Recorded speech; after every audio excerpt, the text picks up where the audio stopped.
He looked me in the eye, quiet, still, with that same look he always gave me when he was about to say something heavy. "Don't read this," he said, placing the envelope in my hand. "Not until I'm gone." I wanted to argue.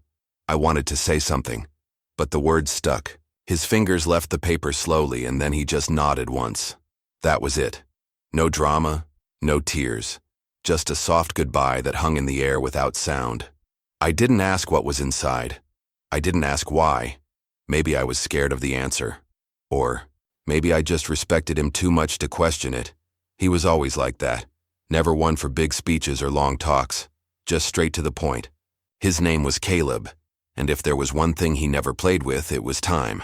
Caleb and I met in the oddest way. He was sitting in the back of the library with an old typewriter, pressing down keys like he was fighting demons. Everyone else had moved on to laptops, but not him. That stubbornness, that strange loyalty to old ways, drew me to him. At first it was curiosity, then it was comfort, then it was everything. We'd been close for years. Closer than most married couples, though we were never together like that. He used to say, "Some people are too connected for romance to survive. We're one of those." I'd laugh and ask what the hell that even meant. He never explained. When he gave me the letter, he didn't look sick, didn't look scared, but I knew something was wrong. The weight of that envelope felt heavier than any book I'd ever held. I slipped it into the bottom drawer of my desk, beneath bills and notebooks, and every time I passed that drawer, my eyes would fall on the handle.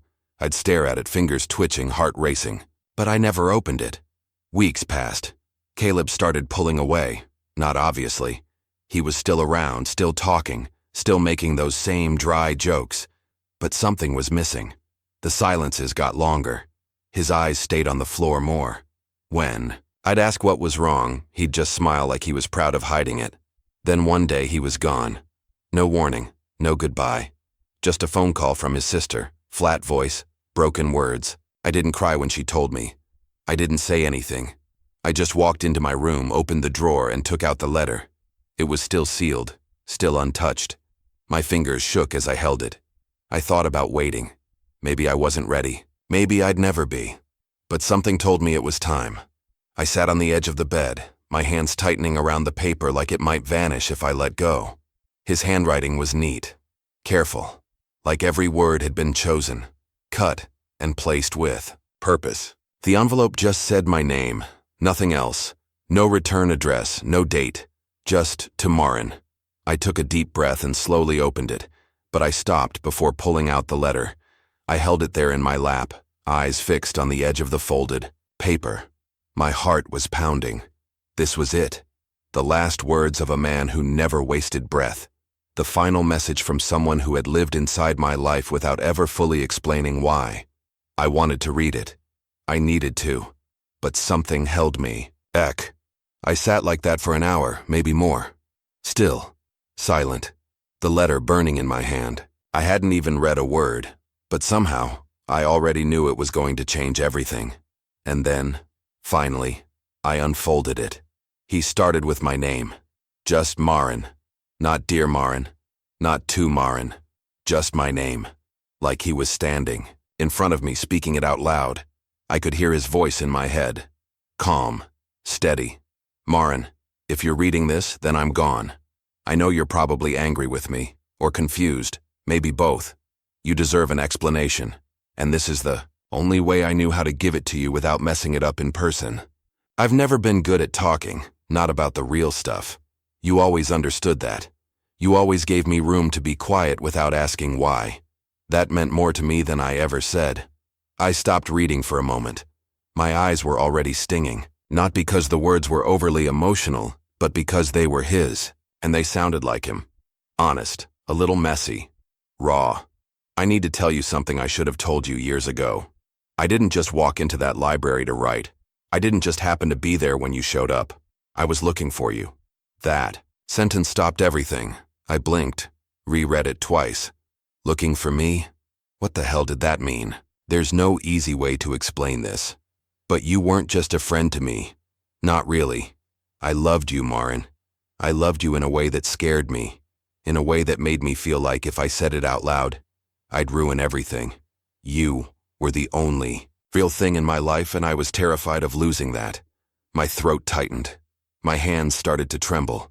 He had never said that to me. Not once. Not even hinted at it. And now I was reading it in a letter, after he was already gone.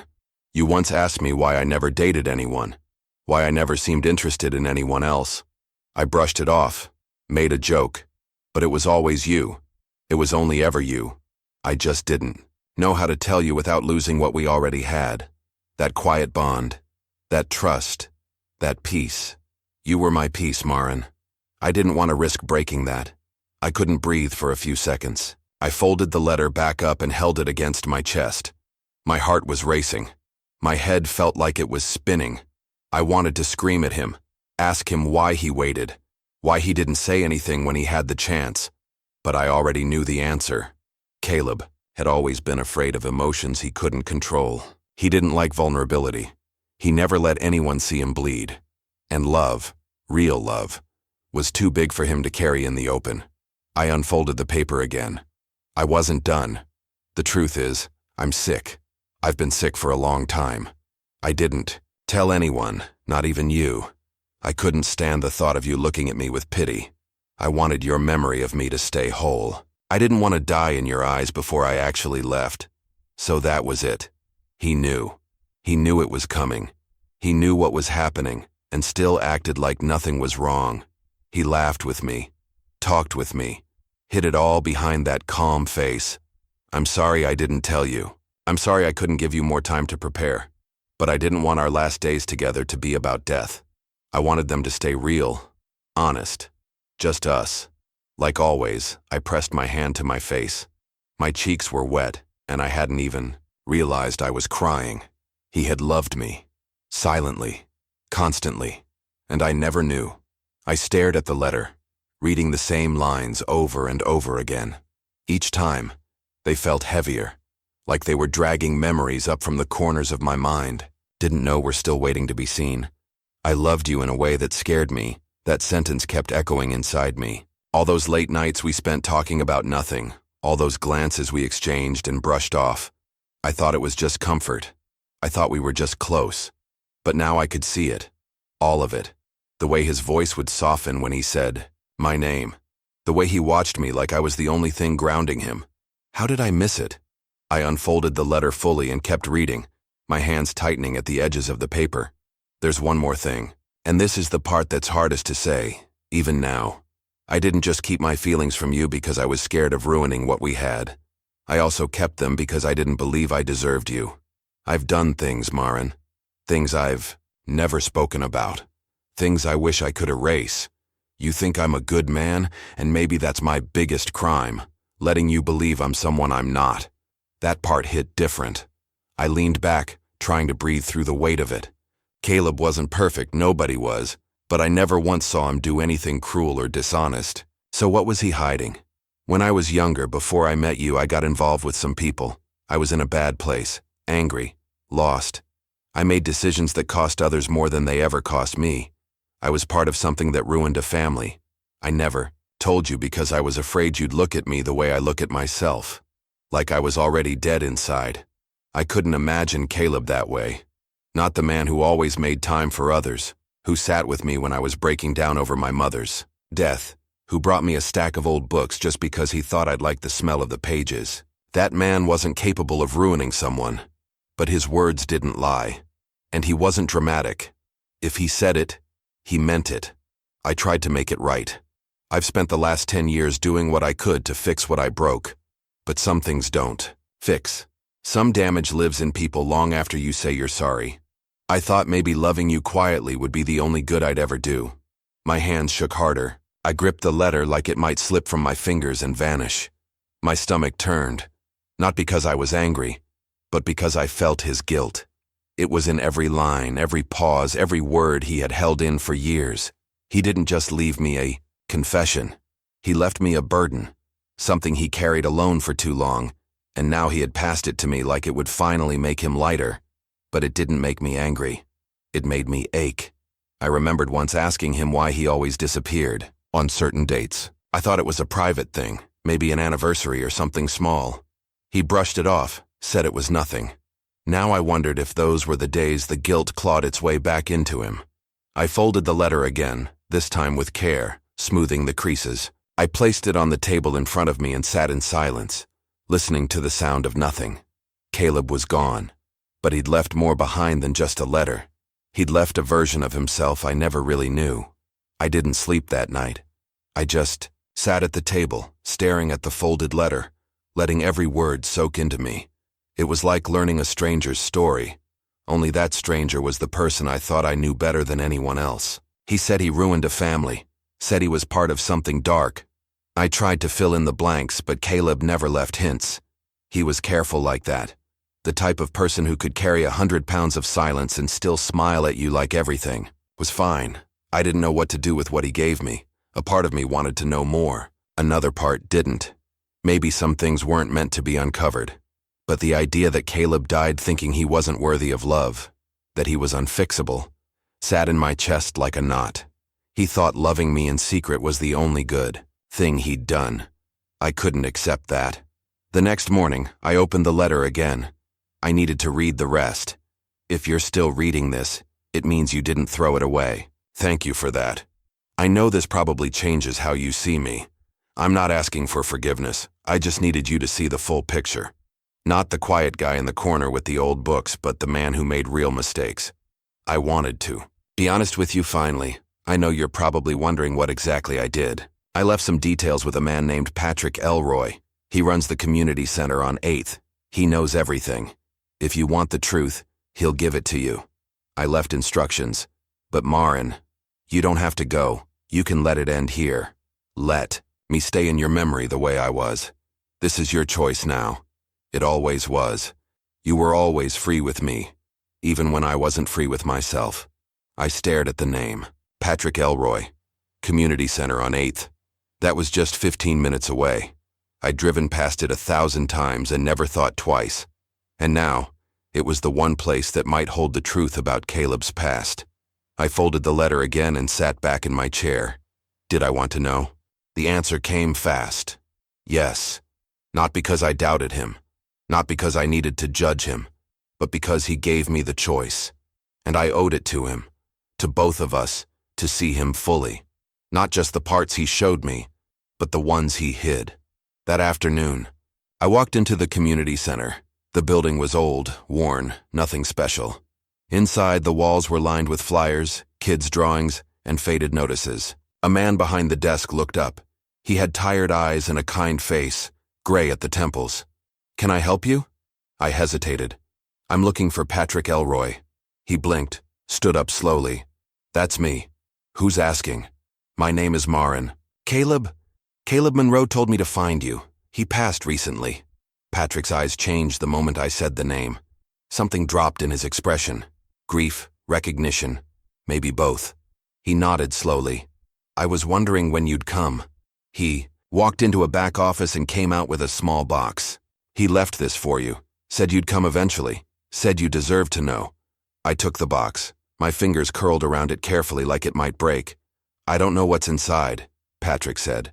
But I do know this. Caleb spent the last 10 years trying to make things right. He wasn't perfect, but he never stopped trying. I nodded, swallowing the lump in my throat. Thank you, I whispered. Then I walked out with the box, knowing my next choice would open up the rest of the truth Caleb had carried for so long. I sat with the box on my lap for a long time before opening it. It was light, almost too light. Like whatever was inside wasn't meant to weigh anything. But it did. Emotionally, it did. It felt like it carried the rest of Caleb's soul. I opened it slowly. No lock. No note on top. Just a few items. Carefully placed. The first was a photograph.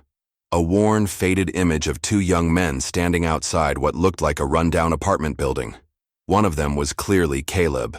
Younger, thinner, eyes harder. The other man, I didn't recognize. But there was something in Caleb's face. He looked angry, or maybe just tired. The way someone looks when they've given up on being understood. Behind the photo was a folder, just a few pages thick. Typed, labeled, Incident, May 2009.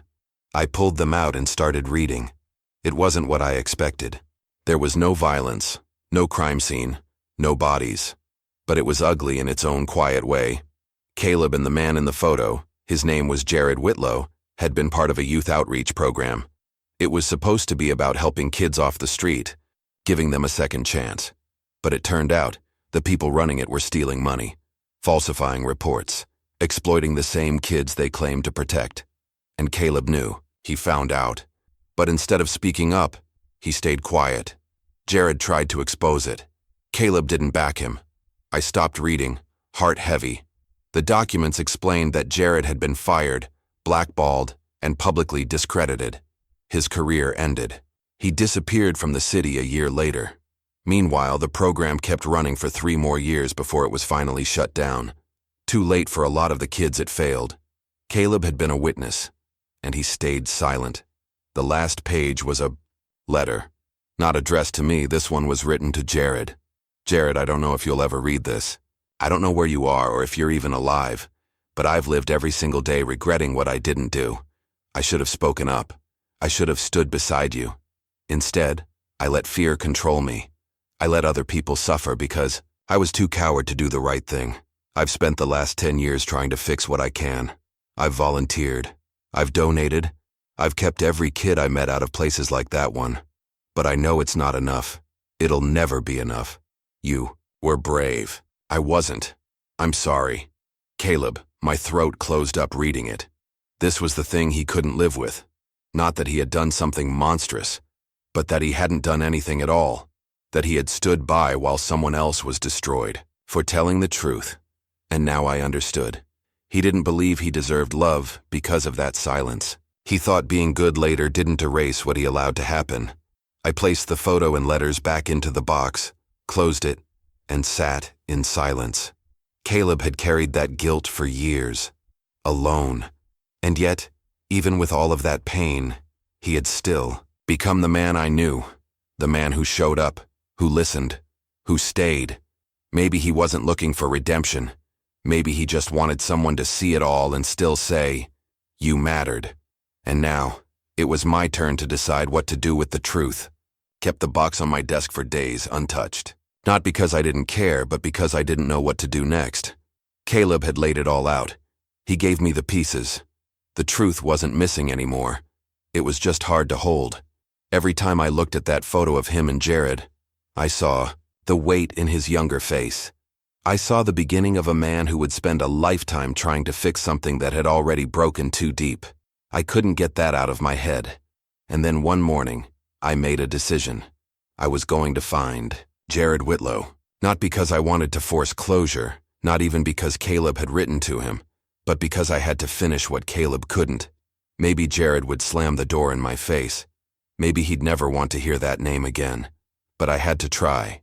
Spent hours online, digging through old records, charity listings, even message boards. It wasn't easy. Jared had stayed off the grid. But eventually, I found a small article buried deep in a local newsletter from a town 2 hours away. Jared Whitlow had started a youth shelter out there. Quiet, low budget, almost invisible. But it was him. I knew it. I got in my car and drove out there. It wasn't a big place, just an old house turned into a shelter.